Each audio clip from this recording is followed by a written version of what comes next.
I saw the guy was shooting to a police guy with the shotguns, and then one man, I saw just one man was down, and I recognized that was a terrorist.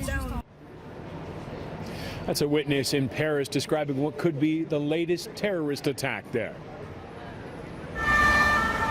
At least one police officer is dead, 2 others wounded. This after a shootout on the most famous street in Paris, the Champs-Elysées. French officials say a gunman opened fire on a police van. He was armed with an automatic weapon. The officers managed to return fire, killing an attacker. It's unknown, though, if there was more than one.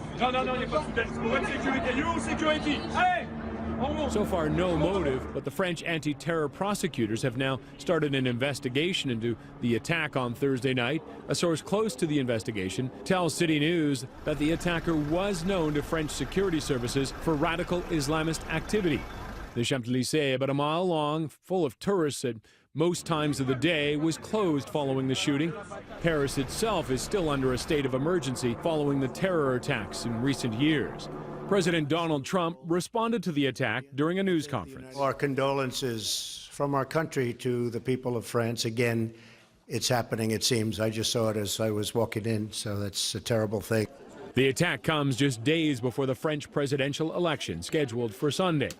Current President François Hollande says security forces will be extra vigilant during the election in the wake of these attacks.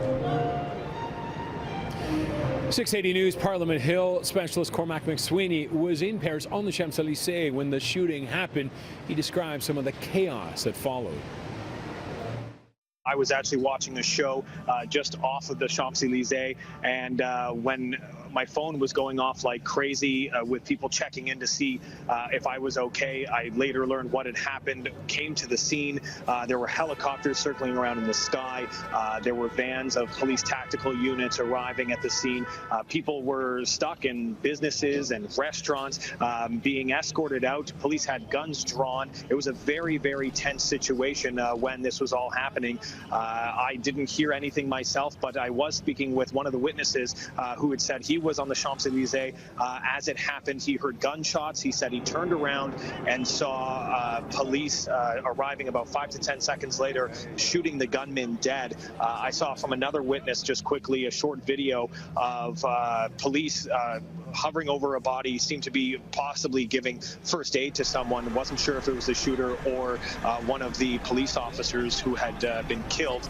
But obviously there were a lot of people on the Champs-Elysées at this time. So a very scary moment for a lot of people here, and still very tense, as you see, with police behind me here shutting off a lot of roads that lead to the crime scene. Now, police have not released the identity of the attacker. ISIS has claimed responsibility, but that has not been verified.